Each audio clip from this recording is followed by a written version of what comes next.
it going, everyone? Justin Arzenon with IntelligentLifter.fit, here again with Tyson Brown. Hey guys, what's going on? As you can see, we're sitting here on the bench. So Tyson's going to take us through the correct way to go about doing a bench press and some of the common mistakes to look out for. Cool. Okay guys, so the bench press is another really important movement. It's probably one of the most common used things in the gym, right? Everyone decides to do it, but a lot of people get it wrong, and you can actually cause yourself some serious injury if you don't do the bench press correct.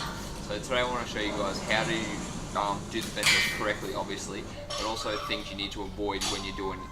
The most common thing is when people flare their elbows out to the side. So as you can see at the moment, my shoulders in line with my elbow right.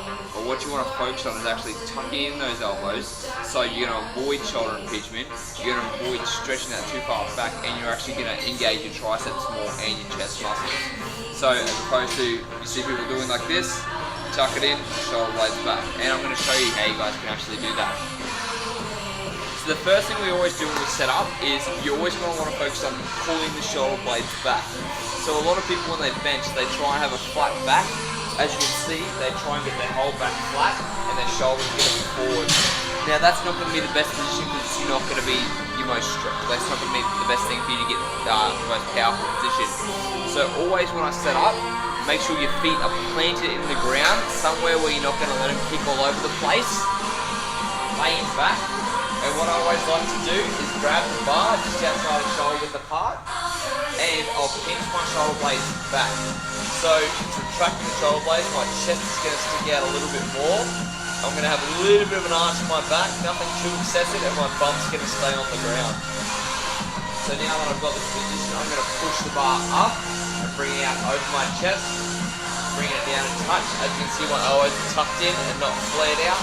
And I'm going to push up in a straight line. So down and tuck, and then pushing up. And then rack it in. So another common mistake you'll see is people will push and their shoulders will come undone. So now you can see I'm flat as opposed to having my shoulder blades back. I'm now forwards and I've lost all that stability. And if you think about it, if your chest is forwards and you're rolled forwards, you're not going to have the power, you're not going to have enough power as opposed to having your chest sticking out and pushing straight up. So that's very simple tips, guys. I'm actually going to run Justin through this now and explain it to him so you guys can see, also from a different angle too. Okay, so like I said, the first thing you always do, make sure Justin's feet are going to be planted in the ground, so they're not going to they're not going to kick all over the place.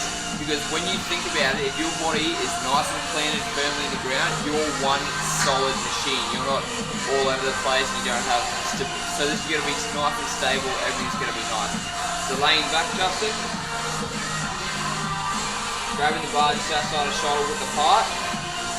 Now the next bit's the most important, pulling the shoulder blades back together. So you want to try and retract the shoulder blades. Yep. Now as you can see, his chest is sticking up a little bit more as opposed to people who are just flat on the back. So now pushing the bar up, bringing it out, and you're going to lower it all the way down, those elbows tucked, down, touch, and then pressing back in. As you can see, his forearms are in a straight line. Go again. They're in a nice straight line coming down and pushing straight up. So if you do this correctly, it's going to come down to the nipple line and you're going to be able to push straight up. For some people, what they do when their elbows flare out, it actually comes to the top of the chest and it's more like a guillotine as opposed to where it should be going. Alright, awesome. Just a couple more for me, Justin. As you guys can see here, nice fluid motion, the forearms are straight, he's nice and stable, his body's not rocking all over the place, and it's as simple as that, guys. Alright, rack it up there. Cool. Awesome.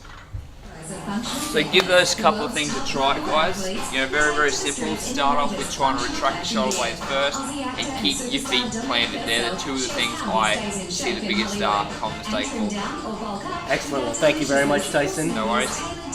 If you have any questions, feel free to leave them on the website, and Tyson will be happy to respond to any of the questions that are left. Have any comments, any exercises that you want to see, let us know, and we'll be back in the gym in a couple weeks. Thanks a lot. Thanks for tuning in.